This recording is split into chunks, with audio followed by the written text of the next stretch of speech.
So conference this week is on what? The spine.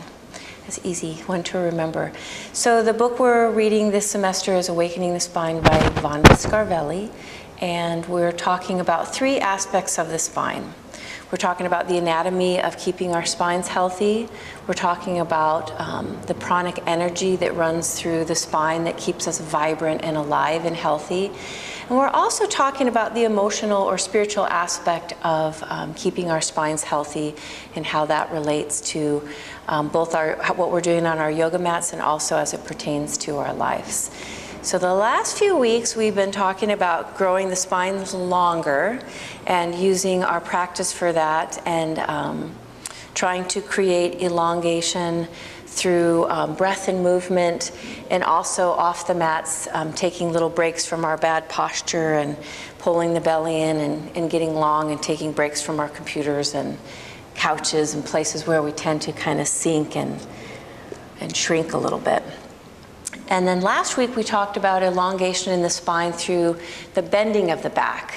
So actually lengthening from the front and letting the shoulders roll back and moving into a back bend or an arch in order to keep ourselves healthy.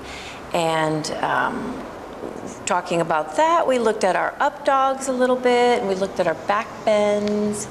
And this week we're going to move into the 3rd anatomy aspect of the spine and keeping us healthy through the yoga practice, which is twisting. Right, so one of the great things that we get in an asana yoga practice is we actually twist the spine. So something that, again, we were saying how we don't really do back bends in life. We don't really stretch our spine from the front and open our chest, and how much we need that for our health. It's the same with twisting. You know, you always hear these stories when somebody drops something and they go to pick it up and all of a sudden their back is out. Part of the reason that happens is because the back isn't staying flexible and open in that healthy movement, so that when we do it, the back is like, wow, what? So in our yoga practice, we do all these different poses to actually facilitate a twisting in the spine.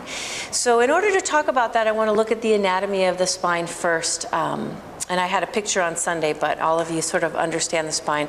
Let's talk about the anatomy of the spine. What's at the very base of the spine? The coccyx.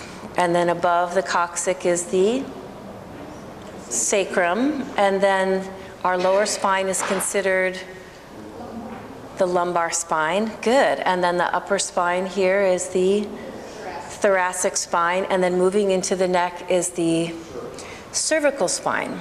So this is what we want to understand from an anatomical viewpoint. We understand the discs, how the discs work, the vertebrae, and all of that to keep us healthy is part of creating length and then movement. We need to understand all 3 of those in order to move.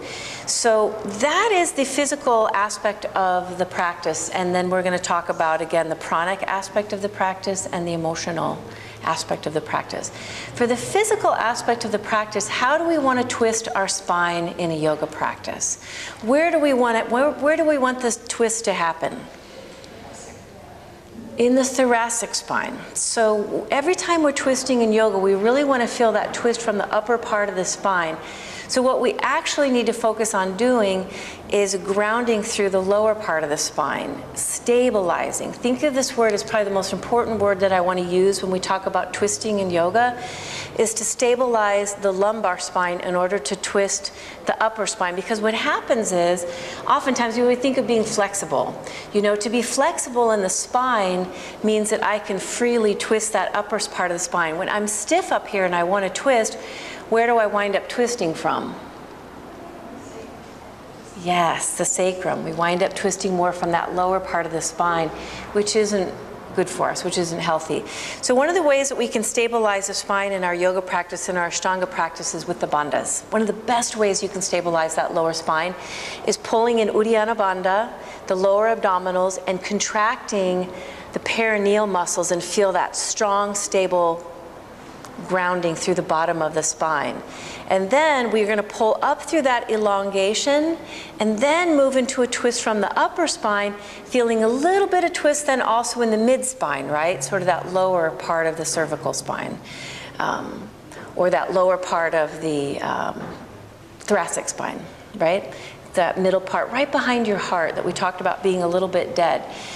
So in the yoga practice, where do we twist? Where's our first twist in our standing poses? Trikonasana is our first twist. And let me tell you, we think it's an easy pose, but that is a major twist in our spine. And so a couple things I want you to notice. Cami goes into the pose. Go ahead and bring your hand. I'm going to have you bring it on top of your foot. So in order for me to help her stabilize her lower back, what I want you all to notice is right now her lower back is nice and flat. And her belly is pulled in really nice, so this is really beautiful and stable from here. And in order for us to elongate the spine and keep her lumbar spine stable, she's got to think of shifting that left hip back. And then moving all the way through the crown of her head like we've been working on the last few weeks, and creating elongation, especially in this mid-spine. Then when we want to twist the upper spine, I'm going to have her keep her hand on her hip and start to lift this left shoulder without lifting the left hip. This is stabilizing through here and creating a little bit of a twist in the middle. You can see more twist up towards the top of her spine, which is absolutely beautiful. So now I'm going to do some don'ts. That's the do's. And this is oftentimes, me for example, I don't have the bendiest upper spine. And so when I do twisted triangle, I modify the way Cami just did, because it gives me more twist and more awakening in my spine. Otherwise, I start to compensate in my hip area. So for Cami, if she put her hand all the way down, which is the advanced version of this poem, we've already lost some of what was happening in her spine here. And then if I have her go ahead and just reach her arm up and twist, I'm just going to have you be bad, Cami.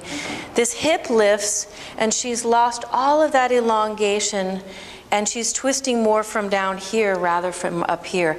So you can see how much more beneficial it is for all of us to think of. Sometimes when I'm being funny, I'll say that I could serve tea off your lower back. It should be like a table here. If that hip starts to lift, my tea would spill, right? So this is flat. This is beautifully long, and then we can start to twist, thinking of that upper spine and keeping all this stable, and then you feel this nice twist in that kind of dead zone here, all the way through the crown of her head. Perfect. So thinking today for your standing poses, because we have a couple twists in the standing poses, of really using your bandhas and pulling in. And when we do that as well, it literally creates space for us through here to begin twisting more. Same thing when we get to the seated poses. When we're in the seated poses, so often I want to twist, and so I just start twisting all of my hips and my lumbar spine. Well, what we want to do is get a long spine. I always say it's like taffy. First you lengthen the taffy, then you twist it, right? So stretch it out long, and then as you twist, start thinking of I'm pulling that right shoulder back. I'm keeping my neck, my cervical spine long as I start to twist. And then we have that beautiful prana that moves through Sushumna Nadi. So again, if we're looking from this from our spine from a pranic perspective, again, we want the prana to move up on the inhale all the way through Sushumna Nadi, which comes all the way up to the crown of the head, back to the base of the spine. For all of us, it's more challenged in a twist. That what we're trying to do physically with our body challenges our breath, it challenges the prana. So we have to become more masters of our breathing, masters of our prana, and try to breathe that inhale stronger to make it all the way up to the chest and heart area. I think for a lot of it, it gets stuck between third and fourth chakra. We want to move it all the way up to the heart, and then advancing through the throat, through the forehead, through the crown of the head, all the way through with our prana when we move it, which is again why we use an Ujjayi breath. It has more mobility, it has more power for us to use that. And then what we see is one of the benefits is as we advance in our practice and we can breathe deeply into a deep twist, we get more pranic benefit from it. You know, we get more actually prana movement through the nadis when we're doing that. And then of course the third aspect of this being the spiritual aspect again too, is we're opening up the heart area and lengthening the spine. We're also going to be freeing up some junk that gets stuck. Right? That's what happens a lot of times. We get things that kind of lay dormant in our physical bodies emotionally as well. Then we start opening up back bends, we start twisting, and it starts to not only physically loosen up toxins and stuff, which is how this is a cleansing physical practice for us, but also emotionally it does the same thing. It starts to loosen up some junk that's just stuck in there. So again, I'm going to make a reference to Carolyn Meese's book, which is Anatomy of the Spirit, and you can read more specifically about how when we start to move up into this middle part of the spine and the upper part of the spine, we're more in the higher chakras, we're more in our spiritual self and freeing up some more stuff in there, which is very powerful for our lives. So I'm going to give you guys the quote for the week, which is, of course, by Carolyn Meese from Anatomy of the Spirit. What drains your spirit drains your body. What fuels your spirit fuels your body. So your homework for this week is to see in your practice where you're not getting much fuel, where the breath is stuck, where we're a little bit stagnant, and trying to breathe more prana into that area. And as well, I want you to sort of think of the same thing in your life. Where in your life are you not getting a lot of fuel? Where in your life do you feel like you're a little bit stuck pranically? And thinking of the same thing is just bringing some intention and bringing some prana, bringing some more mobility to those areas. And it can be anything as simple of how we do relationship, how we do job, the most simple aspects of our life, just looking at it with our pranic glasses on and seeing where we can bring more energy.